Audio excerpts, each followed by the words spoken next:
نحمدہ ونصلی علی رسولہ الکریم اما بعد۔ میرے دوستو، ایسی آگ جو انسان کے جسم کو نہیں جلاتی بلکہ انسان کی نیکیوں کو جلا کے رکھ دیتی ہے، ایسی آگ جو انسان کے گھر کو نہیں جلاتی بلکہ انسان کے دین کو برباد کر کے رکھ دیتی ہے، ایک ایسی بیماری جو انسان کے جسم کو بیمار نہیں کرتی بلکہ اس کے دل کو تباہ و برباد بھی کر دیتی ہے اور اس کے دل کو بیمار بھی کر دیتی ہے۔ جانتے ہیں آپ وہ کون سی بیماری ہے؟ وہ بیماری ہے میرے دوستو حسد کی۔ یہ اتنی خطرناک بیماری ہوتی ہے، اگر خدا نہ خواستہ یہ کسی کو لگ جائے تو اس کا دین بھی برباد ہو جاتا ہے اور اس کی دنیا بھی برباد ہو جاتی ہے۔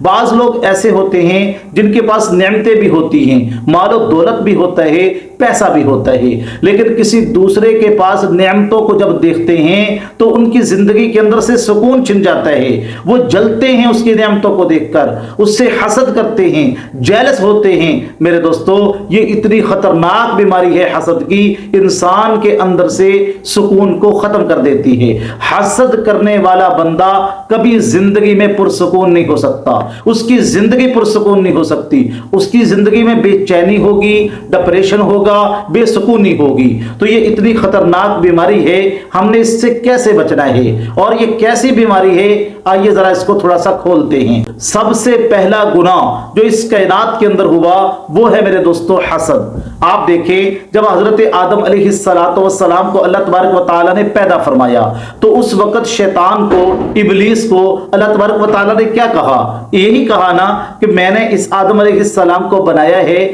آپ ان کو سجدہ کریں۔ اب اس نے کہا میں سجدہ کیوں کروں؟ اب اس کے اندر حسد آ گیا، کیا کہنے لگا؟ انا خیر خلقتنی من نار خلقتہ من طین، میں اس سے بہتر ہوں کیونکہ میں آگ سے بنا ہوں اور اس کو آپ نے مٹی سے بنایا ہے۔ اب یہ حسد آ گیا کہ میں آگ کا بنا ہوا، یہ مٹی کا بنا ہوا، میں اس کو سجدہ کیوں کروں؟ میں تو اس سے بہتر ہوں۔ تو میرے دوستو، اس حسد کی بنیاد پہ سارے عمل اس کے ضائع ہو گئے، ساری عبادت اللہ نے ختم کر دی۔ وَإِنَّ عَلَيْكَ لَعْنَتِي إِلَىٰ يَوْمِ الدِّينِ، قیامت تک کے لیے اللہ کی لعنتیں اب اس شیطان کے اوپر برستی رہیں گی۔ اتنا خطرناک گناہ ہے میرے دوستو حسد۔ اللہ کے نبی علیہ السلام نے ارشاد فرمایا کہ حسد انسان کی نیکیوں کو ایسے کھا جاتا ہے جیسے لکڑی آگ کو کھا جاتی ہے۔ لکڑی کے اوپر آگ لگائے تو لکڑی ختم ہو جاتی ہے، وہ لکڑی کو جلا کے کوئلہ کر دیتی ہے۔ اسی طرح جو حسد ہوتا ہے وہ انسان کے نیک اعمال کو جلا دیتا ہے۔ تو اس لیے میرے دوستو، آپ نے حسد سے بچنا ہے۔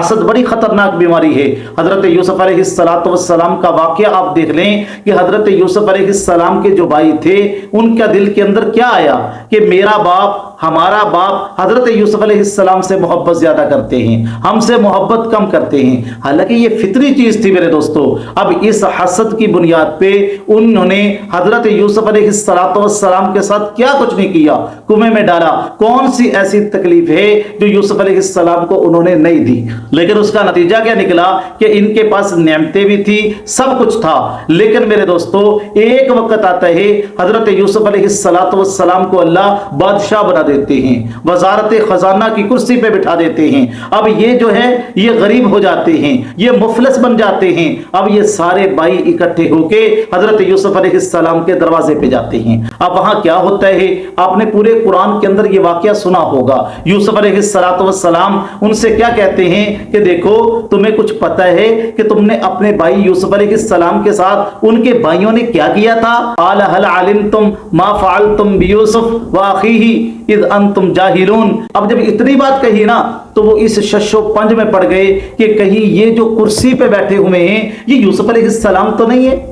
اِنَّكَ لَأَنْتَ یوسف، کیا یہ یوسف علیہ السلام تو نہیں ہے؟ تو حضرت یوسف علیہ السلام نے فرمایا قال انا یوسف، میں ہی یوسف ہوں اور میں تمہارا بھائی ہوں۔ اور اللہ نے مجھے اس کرسی پہ کیوں بٹھایا؟ تم نے حسد کیا، میں نے کیا کیا؟